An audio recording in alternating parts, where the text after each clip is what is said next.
Chicken చేసే విధానం అండి. ముందుగా ఒక ప్యాన్ పెట్టుకొని అందులో 2 టీ స్పూన్లు ధనియాలు, 1 టీ స్పూను జీలకర్ర, ఒక 7-8 లవంగాలు, 5 యాలకులు, ఒక హాఫ్ ఇంచ్ చెక్క, ఒక బిర్యానీ ఆకు, ఒక 8 ఎండుమిరపకాయలు వేసి డ్రై రోస్ట్ చేసుకొని మిక్సీ పట్టుకొని పక్కన పెట్టుకోండి.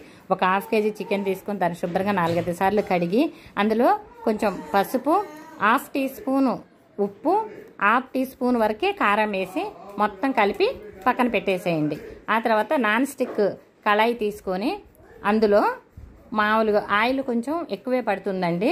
2 టేబుల్ స్పూన్లు ఆయిల్ వేయండి. 2 టేబుల్ స్పూన్లు ఆయిల్ వేసి ఆయిల్ వేగిన తర్వాత 2 పెద్ద ఉల్లిపాయలు, 2 ఉల్లిపాయలు నిలువుగా చీల్చి అలా కట్ చేసి వేసేయండి. అది వేగిన తర్వాత కొంచెం అల్లానికి ఒక 10-15 ఎక్కువ క్వాంటిటీ ఎల్లిపాయలు దంచి వేసేయండి. అది వేగిన తర్వాత మనం కలిపి పెట్టుకున్న చికెన్ అందులో వేసి కలిపి దాని మీద మూత పెట్టుకొని ఒక 10 నిమిషాలు వదిలేసేయండి.